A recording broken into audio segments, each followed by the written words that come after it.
Hey, time for Analyze Math Industry, and we are going to take a look at Heron's formula. So before we learn about this new formula, we're going to take a look at this triangle right over here. So this triangle have legs of 10 and 8.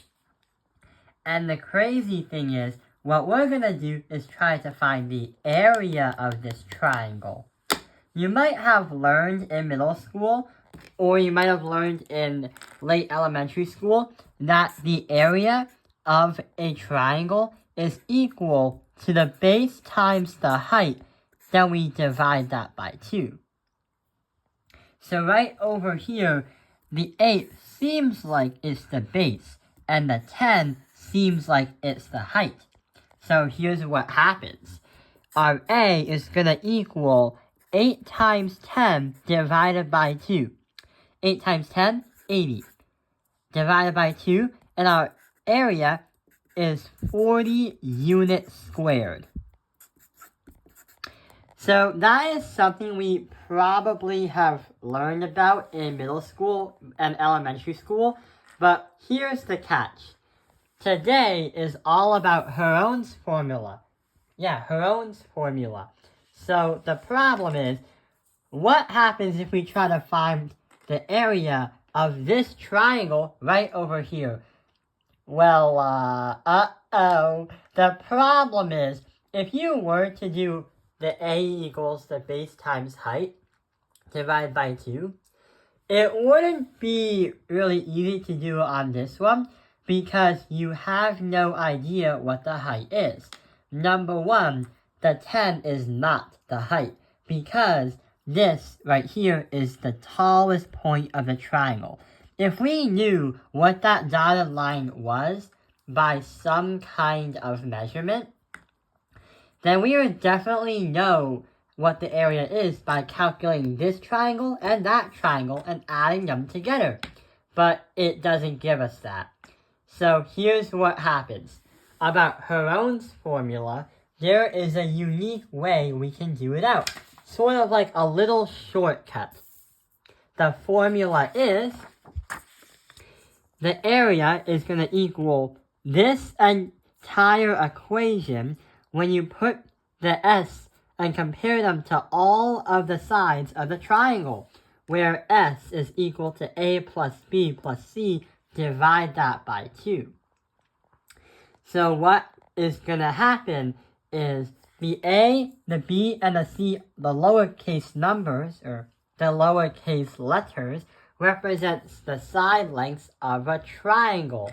And the crazy thing is, this formula can help us solve the area of any triangle if we are not given the height or the base, which is very, very a great idea.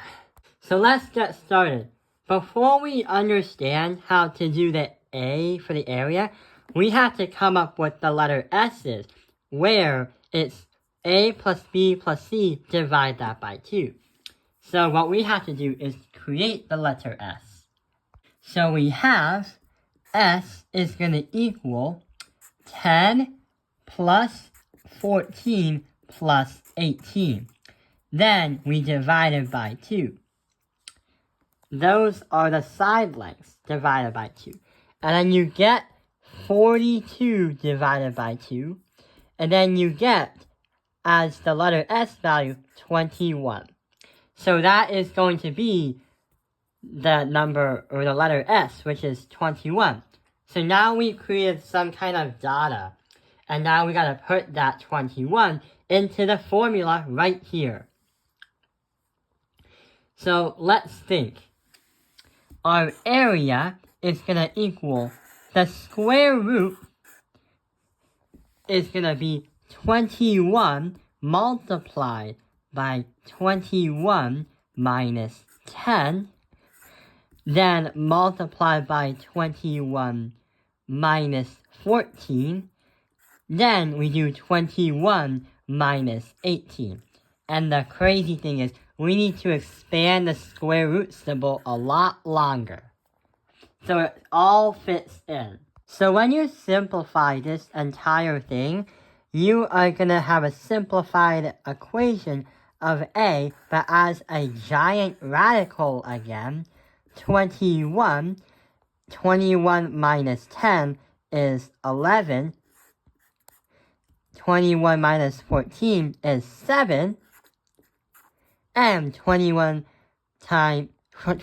minus 18 is 3. So what's happening is you have these multiples, and then you gotta square root it.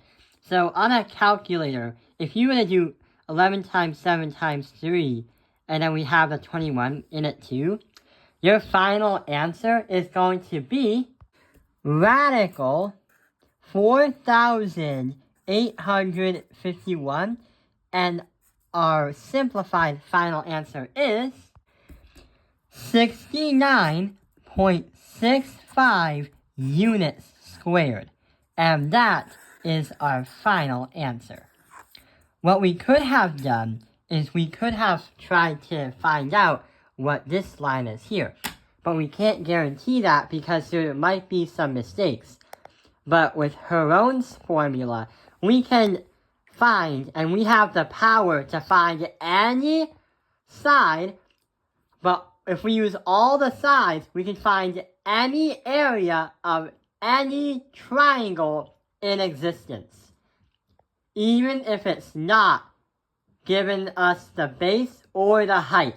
So it's a very, very powerful formula. But there's another kind of formula that we're going to take a look at. So, assuming we want to find another triangle's area, but this case, instead of giving all the sides, it gives us an angle. So, right over here is another triangle. But, how do we do that? Because we have an angle right here, but we don't know that missing side. What we could do is we could use a formula right here. But it's not going to be helpful because we don't know what one of the values is for the lowercase letters, and we don't know what to do with the degrees as measurements. So, for angles. So, we need to use a new formula. The formula is the area equals 1/2 the sides multiplied together, A and B. Then we have to find, well, we have to insert 55 degrees as the sign of C. So here's what's going to happen. The area for this one is going to be a lot easier. The area is going to equal 1/2 of 12 multiplied by 18 multiplied by the sine of 55 degrees.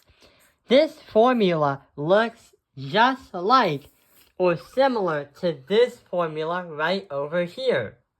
So going back, if you find the sine of 55 degrees first, then you multiply all the numbers going from left to right, you get an answer of the area equals 88.47 units. So what you have to do first is find the sine, then multiply that with 18 times 12, then multiply by 1/2, and this right here is your final answer. And that is what happens when you find the area of a triangle that doesn't give you the base or the height, but sometimes it might give you an angle right here.